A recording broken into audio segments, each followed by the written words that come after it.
नमस्कार साथियों, सुशील स्टडी में सभी मित्रों का बहुत बहुत स्वागत है। और जितने भी हमारे परिवार में नए सदस्य जुड़ते हैं उनका तो भैया ढेर सारा स्वागत है। मेरे प्यारे मित्रों, आज है 23 नवंबर 2020। 23 नवंबर 2020 से जितने भी महत्वपूर्ण सवाल बनेंगे, परीक्षा के पॉइंट ऑफ व्यू से जो भी अतिरिक्त जानकारी बनेगी उसे हम अच्छे से डिस्कस कर लेंगे। मुझे आशा है कि मेरे प्यारे मित्रों के पास पेन और पेपर इंडिया का और वर्ल्ड का मैप बिल्कुल सामने होगा। बहुत सारी रोचक जानकारियां सिखाएंगे। आइए मेरे प्यारे मित्रों, शुरू करते हैं आज का पहला सवाल। प्रधानमंत्री नरेंद्र मोदी ने किस राज्य में जल जीवन मिशन योजना के तहत ग्रामीण पेयजल आपूर्ति परियोजनाओं की आधारशिला रखी है? मेरे प्यारे मित्रों, ये उत्तर प्रदेश के मिर्जापुर और सोनभद्र में रखी है। बिल्कुल रखी है। पेन को हम सिलेक्ट कर लेते हैं, ठीक है ना। क्या यहाँ से अतिरिक्त जानकारी हमारी परीक्षा के पॉइंट ऑफ व्यू से बन सकती है? देखिए, ये पिछले साल जल जीवन मिशन योजना चलाई गई थी अगस्त से। उसी के तहत जल आपूर्ति का काम किया जा रहा है। प्रधानमंत्री नरेंद्र मोदी ने ऐसा काम आगे बढ़ाते हुए उत्तर प्रदेश के सोनभद्र और मिर्जापुर जिले से और इसका काम शुरू कर दिया है, आधारशिला रख दी है। सी ऑप्शन बिल्कुल सही है। उत्तर प्रदेश की बात करें मेरे प्यारे मित्रों, तो पूछा जाता है किन किन से सीमा लगाता है। तो देखिए, इधर बिहार से लगाता है, झारखंड से लगाता है, छत्तीसगढ़ से लगाता है, मध्य प्रदेश से लगाता है, राजस्थान से लगाता है, हरियाणा से लगाता है, हिमाचल प्रदेश से बहुत छोटी सीमा साझा करता है और इधर उत्तराखंड से सीमा साझा करता है। यदि उत्तर प्रदेश की अंतरराष्ट्रीय सीमा पूछ ली जाए तो नेपाल से साझा करता है। मेरे प्यारे मित्रों, याद रहना चाहिए, उत्तर प्रदेश का ये वाला जो जिला दिख रहा है ना, जिसे हम बलिया कहते हैं, ये सबसे पूर्वी जिला है। ये वाला तो साहब इसकी काम ही बहुत निराला है। सोनभद्र जिला है लेकिन 4 राज्यों से सीमा साझा करता है। इसे यदि हम और जूम कर देंगे ना तो इस तरीके से दिखाई देगा। मेरे प्यारे मित्रों, पूछा जाता है कि नेपाल से कौन कौन से जिला सीमा साझा करते हैं। पीलीभीत करता है, लखीमपुर खीरी, बहराइच, श्रावस्ती, बलरामपुर, सिद्धार्थनगर, महाराजगंज, इतने जिला हैं। ये 7 जिला नेपाल से सीमा साझा करते हैं। ये बलिया आपको दिख ही गया होगा। और इस उत्तर प्रदेश को में यदि क्षेत्रवार यदि बांटा जाए मेरे प्यारे मित्रों, तो इसे हम पश्चिमी प्रदेश कहते हैं। इस वाले को अवध का प्रदेश कहते हैं। इसे हम बुंदेलखंड कहते हैं। इसे हम पूर्वांचल कहते हैं। और इसी को मेरे प्यारे मित्रों, पश्चिमी वाले को हम ब्रज क्षेत्र के नाम से भी जानते हैं।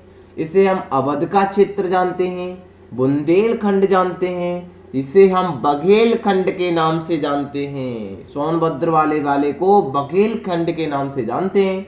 इसे हम पूर्वांचल कहते हैं। याद रहना चाहिए मेरे प्यारे मित्रों, ठीक है ना।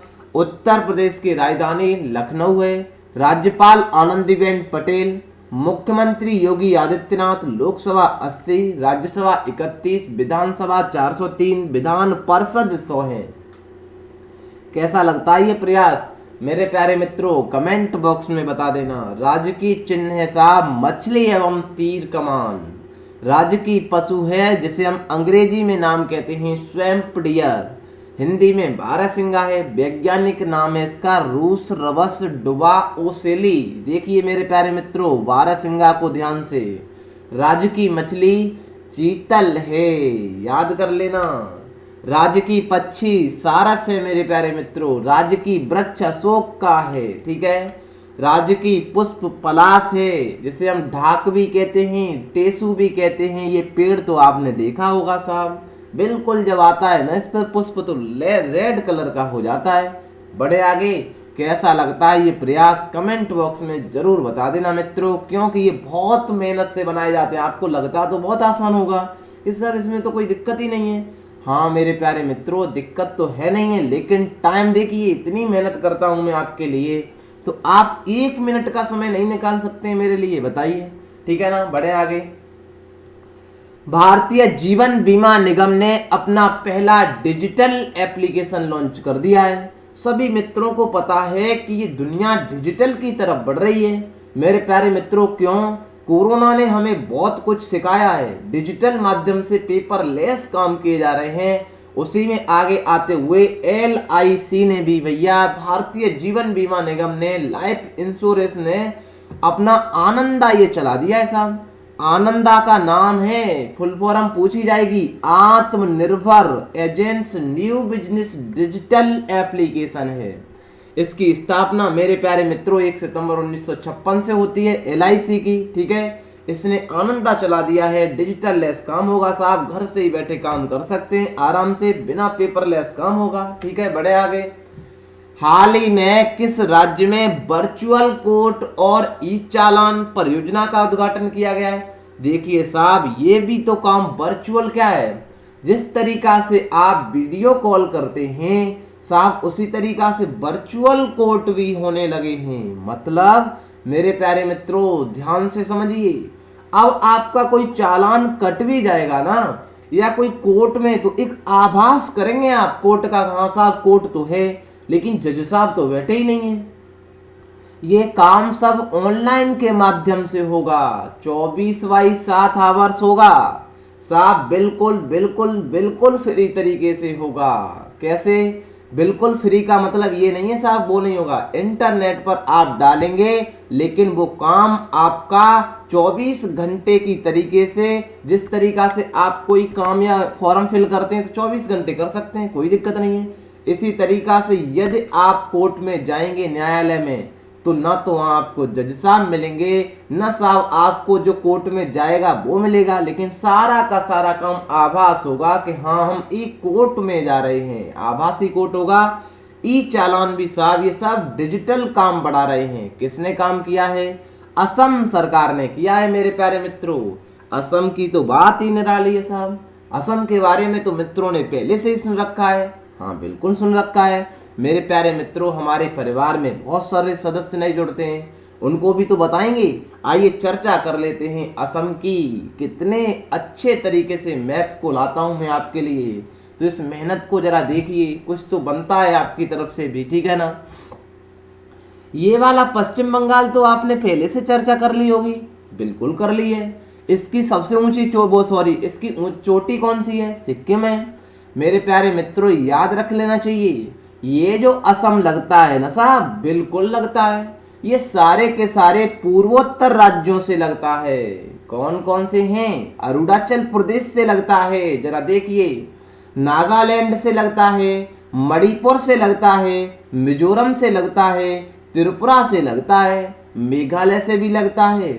लगता तो ऐसा है साहब हमें तो कि असम है ना, ये सारे के सारे पूर्वोत्तर राज्यों से सीमा साझा करता है। हाँ गजब बात बताई आपने मेरे प्यारे मित्रों। इसी असम से एक नदी बहती है जिसका नाम है साहब ब्रह्मपुत्र नदी। इसी ब्रह्मपुत्र नदी पर दुनिया का सबसे बड़ा रिवर आइलैंड, जिसे हम माजुली द्वीप कहते हैं, बना है, इस पर बसा है, ठीक है ना। इसी मेरे प्यारे मित्रों ब्रह्मपुत्र नदी के किनारे एक अम्बुबाची का मेला लगता है, जो सो माँ कामाख्या का मंदिर है। याद रख लेना मेरे प्यारे मित्रों, ये भी जानकारी बहुत महत्वपूर्ण है। ब्रह्मपुत्र की बात है तो आज हम आपको ब्रह्मपुत्र नदी ही बता देते हैं। और देखिए कितनी मेहनत से ये काम आपके लिए किया होगा साहब।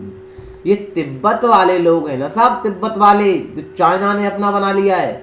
कैलाश मानसरोवर है, यहाँ से निकलती है ब्रह्मपुत्र नदी, जिसे भैया तिब्बत वाले लोग तो कहते हैं साहब, हम तो ब्रह्मपुत्र नहीं कहेंगे, क्योंकि इंडिया वालों ने नाम ब्रह्मपुत्र दिया है, हमने तो ना दिया। इसे हम सांगपो यारालुंग जांगपो कहते हैं। जब ये साहब भारत में आती है तो असम के लोग इसे ब्रह्मपुत्र कहते हैं। देखिए कितनी लोकेशन को मैंने सटीक तरीके से भरा है मित्रों। जब ये बांग्लादेश में एंट्री करती है तो यहाँ के लोग इसे जमुना कहते हैं मेरे प्यारे मित्रों। इसी ब्रह्मपुत्र की सहायक नदियां हैं, हाँ बिल्कुल हैं। कौन कौन सी हैं? परीक्षा में पूछा जाता है, दाहिने तट से बताइए साहब, बाहिने तट से बताइए। हाँ बिल्कुल बता देंगे। दाहिने तट से देखिए मेरे प्यारे मित्रों, अरुणाचल प्रदेश में नामचा बरवा से एंट्री करती है। दाहिने तट से इसकी जो सहायक नदी है उसका नाम है मेरे प्यारे मित्रों सुबनसिरी, याद करिए। मानस है साहब, और भैया ये संकोच है, कामांग भी है, लिख करके भी साइड से दे दिया है। कितना तो बढ़िया काम कर दिया। इधर से रेहांग है बाईं तट से मेरे प्यारे मित्रों, और इधर से दिहांग है, लोहित है और धनसिरी है, ये सब लिख दिया है। इधर से आ रही थी गंगा, जिसे बांग्लादेश के लोग पद्मा के नाम से जानते हैं। जब पद्मा और जमुना मिलती है, थोड़ा आगे बढ़ती है, तब इसमें मेघना आकर के मिल जाती है, तब मेघना के नाम से बंगाल की खाड़ी में गिर जाती है। याद रख लेना मेरे प्यारे मित्रों। ऊपर से तीस्ता और आकर के मिल जाती है, ठीक है ना। जब बंगाल की खाड़ी में जिस जगह पर गिरती है वहां पर मैंग्रोव वनस्पति पाई जाती है साहब। जो दलदल में इनकी जड़ें हैं ना, इन्हें हम न्यूमेटाफोर जड़ें कहते हैं, क्योंकि श्वास नहीं ले पाती हैं। श्वास के चक्कर में ये जड़ें ऊपर आ जाती हैं, उन्हें हम न्यूमेटाफोर जड़ें कहते हैं। याद रख लेना। कैसी लगती है जानकारी साहब, बिल्कुल बता देना।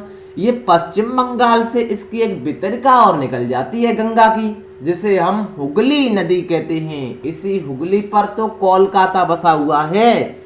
इस हुगली की सहायक नदी है दामोदर नदी, याद कर लेना मेरे प्यारे मित्रों। ये साहब देखिए कितने गजब के फोटो बना दिए हैं मित्रों आपके लिए। क्या क्या नृत्य हैं साहब असम में, याद करिए। कथक कहां पर है? नॉर्थ इंडिया में। मणिपुरी मणिपुर में है, मणिपुर तो सुना होगा आपने। ओडिसी ओडिशा में, कुचिपुड़ी आंध्र प्रदेश में है, भरतनाट्यम तमिलनाडु में, कथकली केरल में। क्या दृश्य सा, फोटो देखिए जरा। मोहिनीअट्टम केरल में। ये सत्रीय नृत्य साहब असम का। मेरे प्यारे मित्रों बढ़े आगे। असम की राजधानी दिसपुर है, पता है ना। राज्यपाल जगदीश मुखी हैं असम में मेरे प्यारे मित्रों। ये करंट में अभी चर्चा में था, किसान रथ मोबाइल ऐप, पुरानी योजना संयम, क्योंकि ये उद्यम मचाने में बहुत आ गया असम, इस वजह से चर्चा में बहुत रहता है। और अरुणोदय योजना भी चला दी गई है। लोकसभा सीटें 14, राज्यसभा 7, विधानसभा 126, राष्ट्रीय उद्यान डिब्रू सईखोवा, काजीरंगा एक सींग गेंडे के लिए बहुत ज्यादा फेमस है। मानस नामेरी, मुख्यमंत्री सर्बानंद सोनोवाल हैं। बड़े मेरे प्यारे मित्रों बढ़ते हैं आगे। वर्ष 2020 का बहुत महत्वपूर्ण सवाल बता रहे हैं मेरे प्यारे मित्रों, ये आएगा पेपर में। निम्नलिखित में से किसने अपने पहले उपन्यास सुग्गी बैन के लिए जीता है? याद कर लेना। डगलस स्टुअर्ट ने जीता है, सी ऑप्शन बिल्कुल सही है। मेरे प्यारे मित्रों आपको बहुत सारी दिक्कतें होती होंगी इसमें। क्या होता है बुकर पुरस्कार, क्या होता है मेन बुकर पुरस्कार, क्या होता है साहब मेन बुकर इंटरनेशनल पुरस्कार। आइए सिलसिलेवार चर्चा कर लेते हैं, मित्रों को समझाएंगे, बहुत ही डेप्थ में समझाएंगे, क्योंकि ये सवाल पेपर में जरूर पूछा जाएगा। एक मैकाले मैकाले नाम से तो आपने कुछ व्यक्ति का नाम सुना होगा। हाँ साहब बिल्कुल, ये साहब आकर के अंग्रेजी का ज्ञान बांट रहे थे कि हमारी अंग्रेजी को आगे बढ़ाओ, हमारी इंग्लिश को आगे बढ़ाओ। मेरे प्यारे मित्रों कहाँ के थे ये साहब? ब्रिटेन के थे। मेरे प्यारे मित्रों इन्होंने कहा था कि जो हमारी इंग्लिश को आगे बढ़ाएगा उसे हम साहब सबसे बड़ा पुरस्कार है ये साहित्य का, याद कर लेना, उसे हम बुकर पुरस्कार देंगे। समझ में आई बात मेरे प्यारे मित्रों? मैकाले ने कहा था जो हमारी इंग्लिश को आगे बढ़ाएगा या इंग्लिश में कोई ऐसा लेख लिखेगा उसे हम बुकर पुरस्कार देंगे। कितना मिलता है पैसा साहब? इतने पागल हुए जाते हैं लोग इसके लिए। हमने कहा कुछ ज्यादा तो मिलता है, 50,000 पाउंड मिलते हैं। मेरे प्यारे मित्रों याद कर लेना। अब हमारे मित्रों के माइंड में सवाल बना कि साहब ये भी बता दो कि पाउंड का मतलब ही क्या होता है। हमने कहा इसे हम यदि कैलकुलेट कर लेना तो लगभग 50 लाख रुपया बन जाता है इसका। मेरे प्यारे मित्रों याद रख लेना, ये जो बुकर पुरस्कार है या हम बोले से मेन बुकर पुरस्कार, ये बात एक ही है। ये दिया किस लिए जाता है? ध्यान से सुनिए। यदि पहले ही दिन से, मतलब पहले दिन बोले तो मेरे प्यारे मित्रों जब से उसने लिखना शुरू किया है इस लेख को, उस दिन से ही उसने अंग्रेजी में ही इसे लिखा है, तो उसे हम मैन बुकर पुरस्कार देंगे। बुकर पुरस्कार या मैन बुकर, बात एक ही है। लेकिन जो बुकर इंटरनेशनल पुरस्कार होता है, पेन तो नहीं चलता है, सभी मित्रों को पता है मेरे प्यारे मित्रों, याद कर लेना। लेकिन जो बुकर इंटरनेशनल पुरस्कार है वो किसे दिया जाता है? वो उस व्यक्ति को दिया जाता है जिसने किसी अन्य भाषा में किसी को लिखा है, लेकिन बाद में उसे इंग्लिश में कन्वर्ट कर दिया है। दोबारा सुने मेरे प्यारे मित्रों, बुकर पुरस्कार या मैन बुकर पुरस्कार तो उसे दिया जाएगा जो इंग्लिश में ही लिखेगा शुरुआत से, लेकिन बुकर इंटरनेशनल पुरस्कार उसे दिया जाएगा जो किसी भी भाषा में लिखे लेकिन बाद में उसे इंग्लिश में कन्वर्ट कर दिया जाए, उसे हम बुकर इंटरनेशनल पुरस्कार देते हैं। अब हमारे मित्रों के माइंड में सवाल बना, साहब मेकाले ने इतना बड़ा काम कर दिया? हमने कहा हाँ कर दिया। क्या साहब इंडिया में भी किसी को ये मिला है बुकर पुरस्कार? हमने कहा बिल्कुल मिला है मेरे प्यारे मित्रों। अरुंधति रॉय को मिला है the God of small things के लिए 1997 में, याद कर लेना, ये भी बहुत पूछा जाएगा। फिर आपके सवाल बना, ये वाला सर जो आप बता रहे हैं ना बुकर इंटरनेशनल पुरस्कार, हमने कहा हाँ बिल्कुल बता रहे हैं, ये भी मिला है मेरे प्यारे मित्रों जो अभी है। ये इंडिया की बात नहीं कर रहा हूं, इंडिया में तो अरुंधति रॉय को मिला है, ठीक है। ये है साहब, इनको मिला है सुग्गी बेन के लिए, इनका नाम है डगलस स्टुअर्ट, ठीक है मेरे प्यारे मित्रों। देखिए ये है इनकी बुक, ये अपने माताजी के बारे में कहानी, क्योंकि माताजी इनकी शराब की वो थी, लती थी, इनके बारे में बहुत सारी कहानी लिखी है। यदि आपको मौका मिले तो भैया कभी पढ़ना, ठीक है ना। थोड़ा बहुत हमने इसकी सर्च करके आपको जो जानकारी है वो बता दी है। ये है Arundhati Roy the God of small things के लिए, ये भारत की हैं मेरे प्यारे मित्रों, इनको मिला था ये बुकर पुरस्कार, ठीक है। अभी बुकर इंटरनेशनल पुरस्कार किसे मिला है? द डिस्कम्फर्ट ऑफ इवनिंग को मिला है, ये इनकी बुक है। ये अबनी दोषी है ना, इनको यहाँ पर मेरे प्यारे मित्रों शॉर्ट लिस्ट किया गया था लेकिन इनको दिया नहीं गया है, तो ये भी बात अतिरिक्त रूप से आपको पता होना चाहिए, क्योंकि एग्जामिनर सवाल को घुमा सकता है तो ये पूछ भी सकता है। बढ़े आगे। हाल ही में भारत ने किस देश के साथ कॉर्पोरेट संयुक्त नौसैनिक अभ्यास शुरू किया है? मेरे प्यारे मित्रों भैया कॉर्पोरेट का मतलब थाईलैंड के साथ किया है। कॉर्पोरेट बोले तो CORPAT, कॉर्पोरेट का मतलब होता है मेरे प्यारे मित्रों, कॉर का मतलब कोऑर्डिनेशन, पैट का मतलब पेट्रोलिंग करेंगे। पेट्रोलिंग तो आपने देखी होगी, जो पुलिस गश्त पर चलती है उसे पेट्रोलिंग कहते हैं। कॉर्पोरेट किसके साथ किया है? थाईलैंड के साथ किया है। बहुत सारे अभ्यास किए जा रहे हैं मेरे प्यारे मित्रों, आपसे जरूर एक न एक अभ्यास पूछा जाएगा, तो मैंने सोचा अपने मित्रों को बहुत सारे अभ्यास करा देते हैं, लेकिन उससे पहले थाईलैंड के दर्शन कराएंगे साहब, बिल्कुल कराएंगे ना, क्योंकि हमने कह दिया है मित्रों से एटलस खोल लो आप आराम से, और भैया आराम से पेन को उठाइए और एटलस पर काम कीजिए, ठीक है। म्यांमार तो सुना सुना सा लग रहा होगा, हमने कहा बिल्कुल लग रहा है साहब। ये है थाईलैंड मेरे प्यारे मित्रों। बैंकॉक घोषणा पत्र तो आपने पढ़ा होगा साहब। गल्फ ऑफ सियाम है मेरे प्यारे मित्रों। यदि बहुत सारे देखिए मेरे प्यारे मित्रों, बहुत सारे लोग नए जुड़ते हैं इस परिवार में, उन्हें बहुत दिक्कत होती होगी वाकई में ये इंटरनेशनल की जानकारी समझना, क्या पढ़ा दिया आपने। हमने कहा लेकिन आप लगातार 2-4-10 दिन तो देखिए, तब मजा आएगा आपको। ये साहब मलक्का स्टेट है, यहाँ पर ये अंडमान सी है ना, मलक्का स्टेट से होते हुए साउथ चाइना सी में एंट्री कर जाते हैं। ये थाईलैंड है, इधर लाओस है, इधर वियतनाम है जहाँ आसियान सम्मेलन हुआ था, भी वियतनाम हनोई राजधानी याद कर लेना। कंबोडिया इधर है मेरे प्यारे मित्रों। बहुत सारे अभ्यास हुए हैं, आइए अभ्यास पर चर्चा कर लेते हैं। इंद्र किन के साथ करते हैं? रूस के साथ। मैत्री किसके साथ? थाईलैंड के साथ। सूर्य किरण किसके साथ? नेपाल भारत के साथ। हैंड और हैंड चाइना के साथ। नोमेडिक एलिफेंट मंगोलिया और भारत के साथ। मित्र शक्ति श्रीलंका और भारत के साथ। ये मैत्री 2006 से कर रहे हैं थाईलैंड के साथ, बहुत महत्वपूर्ण है मेरे प्यारे मित्र, पूछा जा सकता है। सेलबैक्स अमेरिका और भारत के साथ, ये लिख लीजिए, मैंने कई बार पढ़ाया है। देखिए कितनी मेहनत से मैंने ये स्लाइड आपके लिए बनाई होगी। युद्धाभ्यास अमेरिका, वज्र प्रहार अमेरिका, संप्रति बांग्लादेश। यदि ये सेशन आप वाकई में ध्यान से पूरा पढ़ते हैं तो मुझे आशा है कि मेरे प्यारे मित्रों आपको इतनी जानकारी मिल जाएगी कि आप भी बाबा के कमेंट जरूर करेंगे। अजय योद्धा यूके और भारत के साथ, गरुड़ शक्ति, अरे पता है ना, गरुड़ शक्ति इंडोनेशिया के साथ, एक्वेरिन मालदीव के साथ, चीन इंडिया संयुक्त चाइना के साथ, इम्बाक्स किसके साथ करते हैं हम, म्यांमार के साथ, बिनवेक्स वियतनाम के साथ, अल नगाहा ओमान और भारत के साथ, बोल्ड कुरुक्षेत्र सिंगापुर और भारत के साथ, प्रबल दोस्ती कजाकिस्तान, खान क्वेस्ट मंगोलिया के साथ। नौसेना कौन से हैं, बरुड़ करते हैं फ्रांस और भारत करते हैं मिलकर के साथ। मालाबार, ओ माय गॉड मेरे प्यारे मित्रों, ये तो हमने पहले से पढ़ा है। मालाबार तो पूछा जाएगा, स्टार लगा लो मेरे प्यारे मित्रों।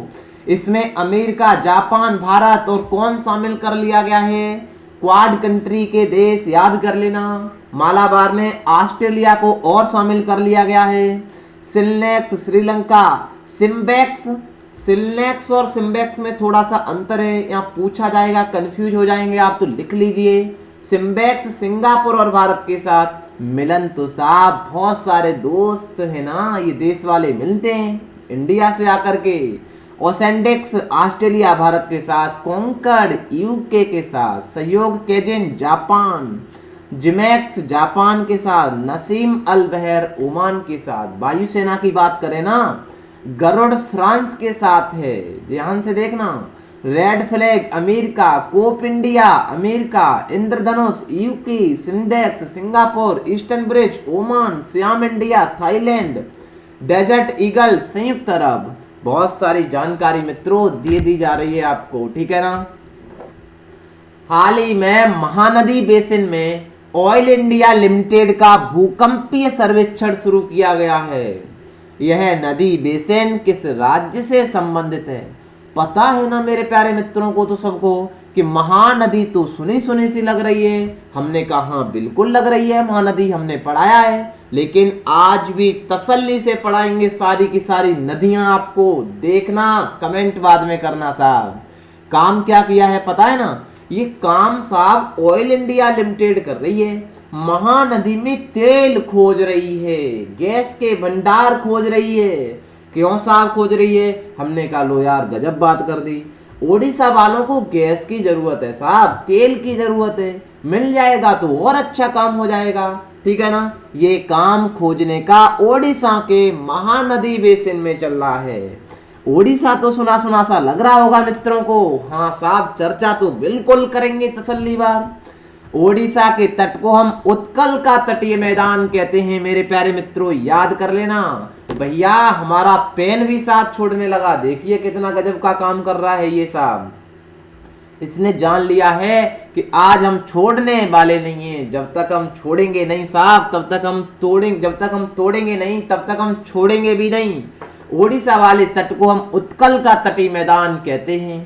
झारखंड से सीमा लगा था, चल जा यार पेन थोड़ा बहुत तो भैया, ऐसा ना किया कर बीच में, ठीक है। बढ़े आगे मेरे प्यारे मित्रों, आइए जरा हम ओडिशा की बात करें तो भुवनेश्वर राजधानी है, राज्यपाल गणेशी लाल हैं, लोकसभा 21 है, विधानसभा 147 है, राज्यसभा की 10 सीटें हैं, राष्ट्रीय उद्यान भितरकनिका है, सिमलीपाला है, चिल्का झील तो सुना है ना साहब, हमने कहा बिल्कुल ये पहली रामसर साइट में जोड़ी गई थी।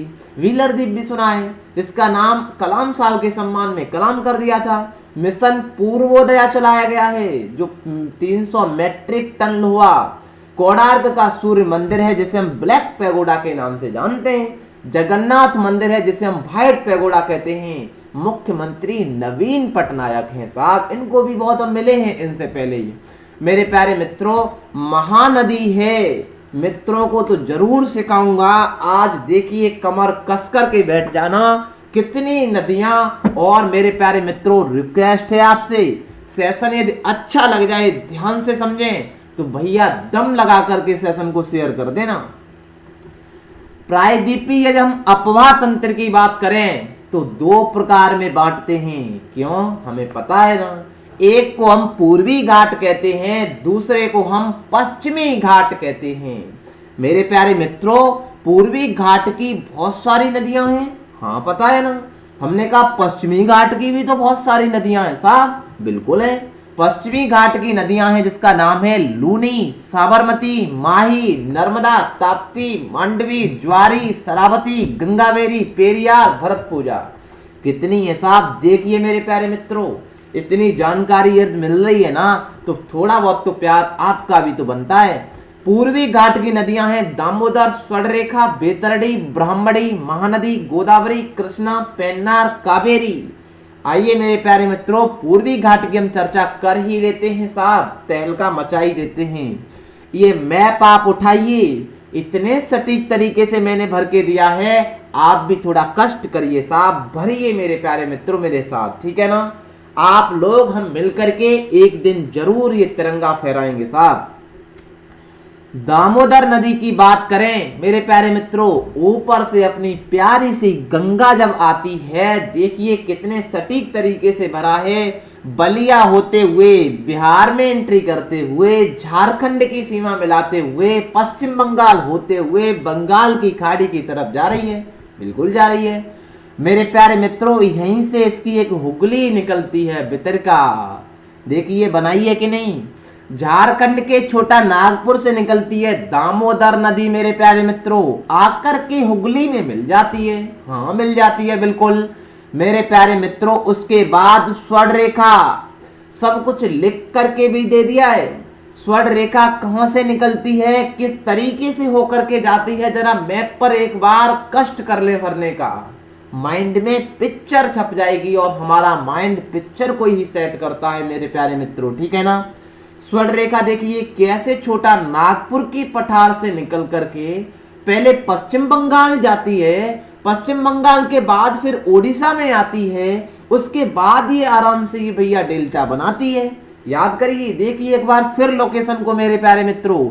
स्वर्णरेखा के बाद बैतरणी नदी आती है, ओडिशा में बहती है साहब, बिल्कुल बहती है मेरे प्यारे मित्रों। उसके बाद ब्राह्मणी नदी देखिए, छोटा नागपुर के पठार से ही निकलती है, ओडिशा होते हुए आराम से पूर्वी घाट पर गिरती है, अरब सागर में आते हुए इसमें बंगाल की खाड़ी की तरफ, ठीक है ना। इधर से मेरे प्यारे मित्रों महानदी आती है, देखना जरा ध्यान से, महानदी कहां से निकलती है। आपको तो ये राज्य दिख गया होगा ना, छत्तीसगढ़ के ये दंडकारंड पहाड़ से निकलती है, याद कर लेना मेरे प्यारे मित्रों, कितनी तरीके से भर दिया है साहब। इसकी बहुत सारी सहायक नदियां हैं, हंसदेव भी है, छुट्टी छुट्टी सी मिल रही हैं, अब तो आप आसानी से भर लेंगे। मांड है, हीराकुंड बांध इसी महानदी पर बनाया जाता है। इधर से इसकी तेल नदी सहायक नदी है मेरे प्यारे मित्रों। चलिए आपको पढ़ाई देता हूं, गोदावरी नदी पूर्वी घाट की सब। गोदावरी कहां से निकलती है, लोकेशन यदि आपकी समझ में आ रही हो तो कमेंट वाह वाह के आ जाने चाहिए मेरे प्यारे मित्रों। गोदावरी ये निकलती है महाराष्ट्र के तंबक या त्र्यंबकेश्वर से निकलती है। इसकी सहायक मूला, प्रवरा और ये दूधना, पूर्णा है, और इसकी सबसे बड़ी सहायक पैन गंगा है।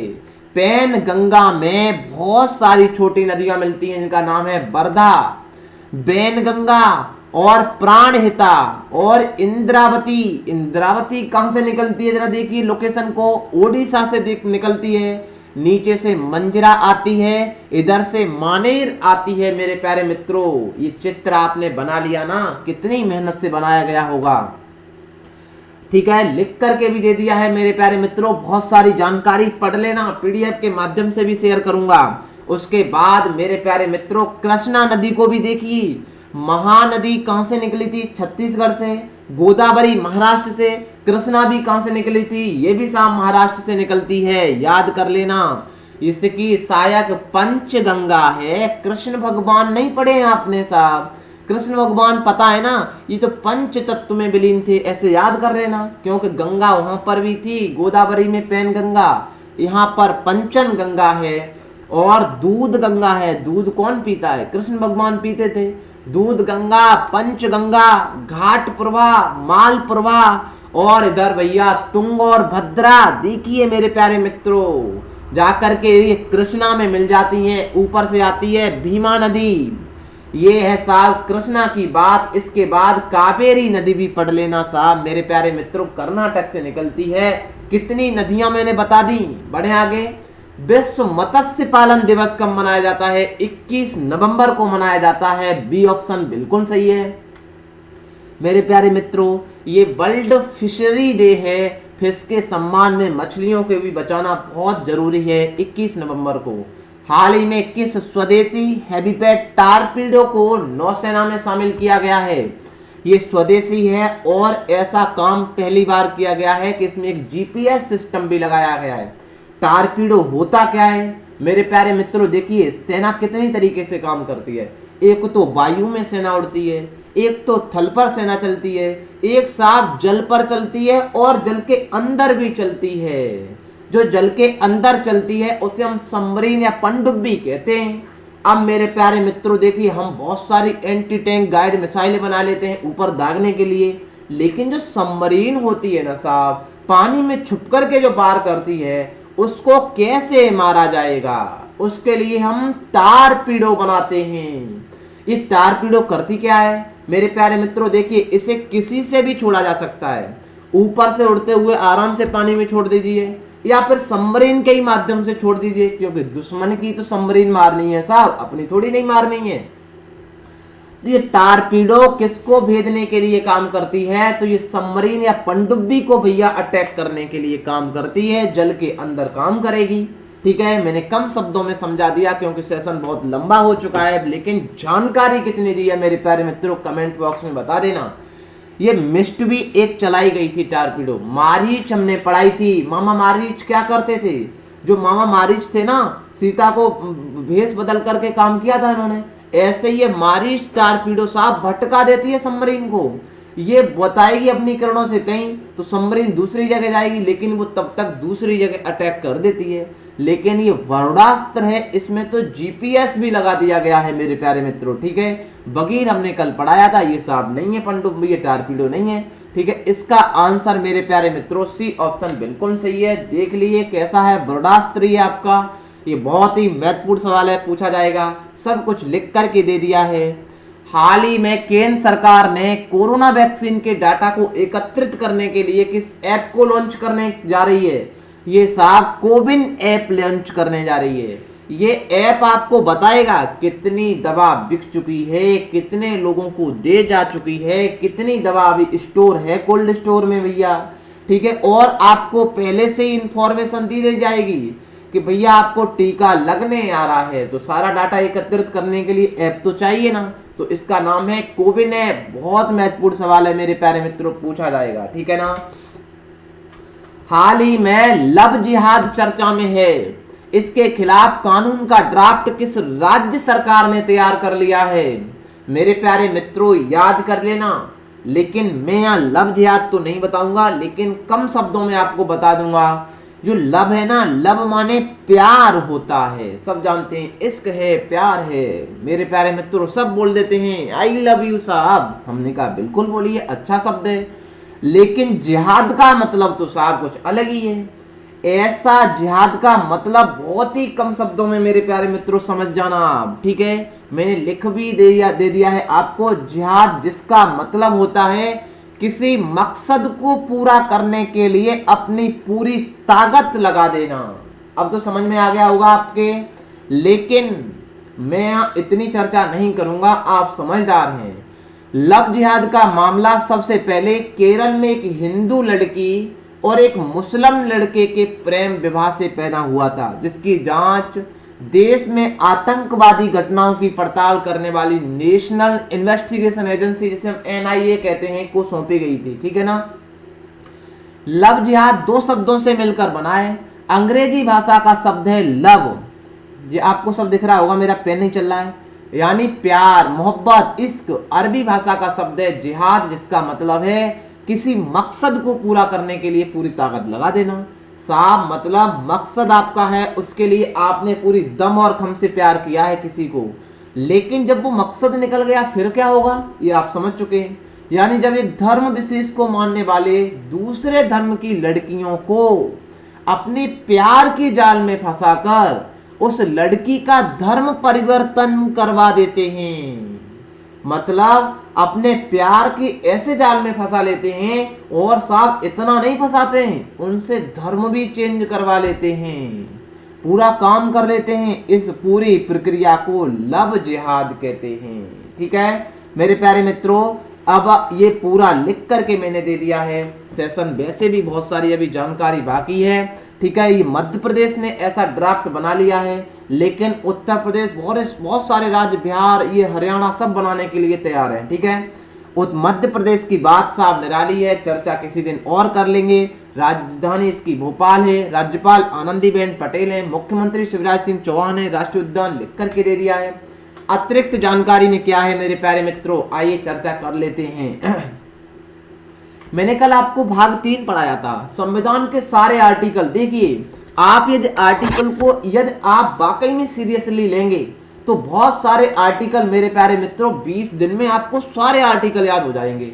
मैं लगभग रोजाना 5 आर्टिकल आपको नहीं पढ़ाऊंगा, तो आप देखिए 20 दिन में 100 आर्टिकल तो वैसे ही हो जाएंगे। मूल अधिकार में मैंने बताया था समानता का अधिकार, हाँ हम सब समान है ना।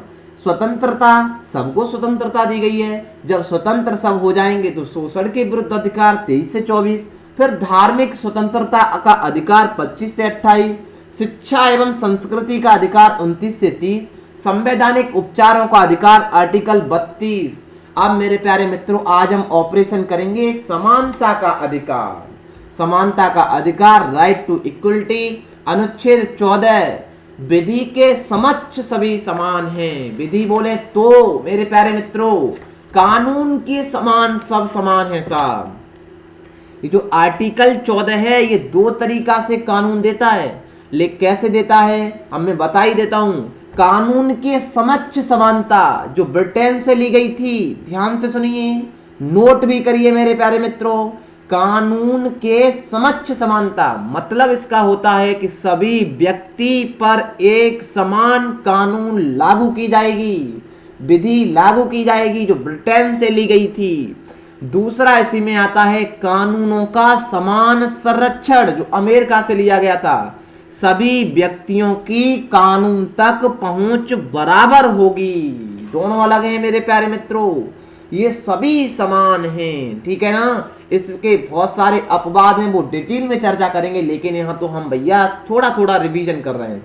अनुच्छेद 15 कहता है धर्म, मूल वंश, जाति, लिंग या जन्म स्थान के आधार पर कोई भेदभाव नहीं होगा। हम किस जाति से बिलोंग करते हैं, हम किस लिंग के हैं, हम मेरे प्यारे मित्रों हम किस धर्म के हैं, यहाँ कोई विभेद नहीं किया जाएगा। अनुच्छेद 16 कहता है लोक नियोजन के विषय में अवसर की समानता, मतलब सरकारी जो काम है ना, आपकी सरकारी जितनी भी नौकरी है इसमें सबको समान अवसर दिया जाएगा। लेकिन हमारे मित्रों के माइंड में सवाल बन चुका होगा कि आप गलत कह रहे हैं। हमने कहा गलत तो नहीं कह रहे हैं, लेकिन हम डिटेल में पढ़ें तब तो बताएं। सरकारी नियोजन में हमें तो ऐसा है सर, हमें पता है कि यहाँ अलग अलग भेदभाव किया जाता है। ओबीसी वालों के लिए अलग है कोई क्राइटेरिया, एससी वालों के लिए अलग है, एसटी वालों के लिए अलग है, अलग अलग है। हाँ बिल्कुल अलग अलग है। इसके लिए देखिए आर्टिकल 16 में 16(1), 16(b), 16(c), 16(d), जो 16 आर्टिकल पढ़ते हैं, इसकी तो कहानी साहब निराली है। इसमें तो आपको पता है 1953 में काका कालेकर समिति बनाई गई थी इसी को लेकर के कि साहब कैसे सब समान होंगे सरकारी नौकरी में। यहाँ बहुत सारे विषय आपको दिए गए हैं। फिर बीपी मंडल आया था, बीपी मंडल के बाद इसी में क्रीमी लेयर की बात की जाती है जो रामानंदन समिति के द्वारा बनाई गई थी। तो ये डिटेल की बात है मेरे प्यारे मित्रों, लेकिन आप इतना देख लीजिए अनुच्छेद 16 में अस्पृश्यता का अंत है, अनटचेबिलिटी का अंत है। क्यों? कोई मतलब मेरे प्यारे मित्रों ऐसा नहीं है दूसरी जाति से बिलोंग करता है साहब मुझे यह टच कर लिया। यहाँ अस्पृश्यता का अंत है, अनटचेबिलिटी, कोई भेदभाव नहीं होगा। अनुच्छेद 18 में उपाधियों का अंत है, जो उपाधि पहले मतलब ब्रिटेन के शासन में दी गई थी उनका अंत है। इसी आर्टिकल 18 के तहत आपको ये जो पद्म पुरस्कार हैं, भारत रत्न, ये सब पुरस्कार दिए जाते हैं। इतनी जानकारी मैंने आपको बता दी। कैसा लगता है ये प्रयास मेरे प्यारे मित्रों? ये नवंबर के प्रमुख दिवस की बात करें तो 5 नवंबर को विश्व सुनामी दिवस, 7 नवंबर को राष्ट्रीय कैंसर दिवस, 9 नवंबर को राष्ट्रीय विधिक सेवा दिवस, 10 नवंबर को विश्व विज्ञान दिवस, 11 नवंबर को राष्ट्रीय शिक्षा दिवस, 12 नवंबर को विश्व निमोनिया दिवस या राष्ट्रीय पक्षी दिवस में मनाते हैं, 13 नवंबर को राष्ट्रीय आयुर्वेद दिवस और विश्व मधुमेह दिवस, 14 नवंबर को बाल दिवस भी मनाते हैं, 16 नवंबर को राष्ट्रीय प्रेस दिवस, 17 नवंबर को राष्ट्रीय पत्रकारिता दिवस, 19 नवंबर को विश्व शौचालय दिवस, 20 नवंबर को अंतर्राष्ट्रीय बाल अधिकार दिवस, 21 नवंबर को विश्व मत्स्य पालन दिवस। मेरे प्यारे मित्रों, ये सारा का सारा ज्ञान पीडीएफ के माध्यम से अपने टेलीग्राम पर शेयर करूंगा। अपने मित्रों को जोड़ते जाना प्लीज। सेशन को दम लगा करके जितने भी साथी नहीं जुड़ते हैं सेशन को शेयर कर देना। कैसा लगता है देखिए, सेशन लंबा है लेकिन जानकारी कितनी आपको एक दिन में मिली, 1 घंटे में मिली। सेशन को कितनी देर में मैंने बनाया होगा जरा 1 मिनट सोचिए और फिर कमेंट करिए। ठीक है, कैसा लगता है कमेंट बॉक्स में जरूर बताएं। मिलेंगे कल राइट टाइम 6 बजे मेरे प्यारे मित्रों। तब तक के लिए बाय बाय, मस्त रहिए। Till then take care, see you. जय हिंद, जय भारत।